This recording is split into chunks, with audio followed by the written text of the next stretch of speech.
ওসমান হাদি ছোট জামাই যে এইখানে যে তাদের চলাফেরায় যদি তারা আপনারা যদি কোনো যদি থাকেন আমাদের সরকারের কাছে আবেদন যে অকুল আবেদন যে আমাদের মেয়েটা এবং যে আমাদের নাতিটা এই যে সরকার যদি এদের কোনো সুষ্ঠু কিছু করে দেয় তাহলে আমাদের জন্য খুব ফ্যামিলি থেকে বা আমাদের পক্ষ থেকে খুব ভালো হয় বা ভালো থাকবে। সরকারের কাছে আমাদের একটি চাওনা যে ন্যায় এবং ইনসাফপূর্ণ সমাজ গড়ার জন্য শরীফ ওসমান হাদি যে সংগ্রাম করেছেন, যে সংগ্রাম করতে গিয়ে আজকে তাকে জীবন দিতে হয়েছে, তার এই জীবনের বিনিময়ে ন্যায় এবং ইনসাফ ভিত্তিক সমাজ গড়ার জন্য, তার আদর্শকে লালন করার জন্য জাতির কাছে আমার প্রত্যাশা আমরা সকলেই যেন ন্যায় ইনসাফের পক্ষে অবস্থান করি।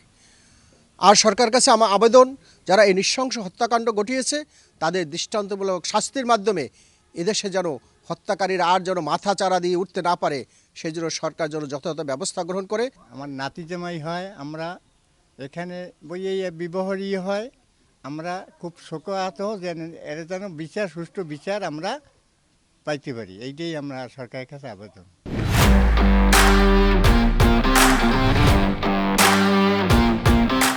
শোকাহত পরিবারকে সান্ত্বনা দেওয়ার জন্য এলাকায় সর্বস্তরের জনসাধারণ, এলাকাবাসী, রাজনৈতিক কর্মী সবাই আমরা আসছি তার সান্ত্বনা দেওয়ার জন্য।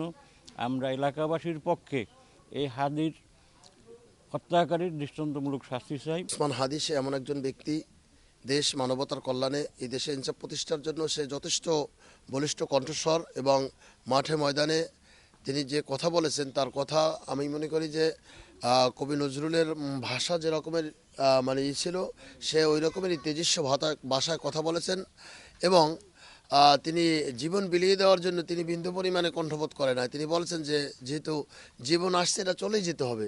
দেখা গেছে মৃত্যুর কয়েকদিন আগেই তিনি এই কথাগুলো বলেছেন। আল্লাহ সুবহানাহু ওয়া তাআলা তাকে নিয়ে গেছেন।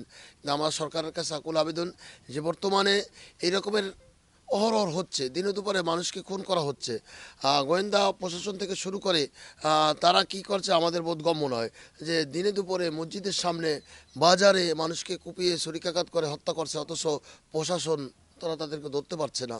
দেশ থেকে অন্য দেশে পালিয়ে যাচ্ছে, অথচ বর্ডার গার্ড আমাদের বসে রচ্ছে। এজন্য আমরা প্রশাসনের কাছে দৃষ্টি আকর্ষণ করি যে যাতে করে এ হাদির মতো যেরকম এই রকমের যেন আর কোনো মায়ের বুক খালি না হয়।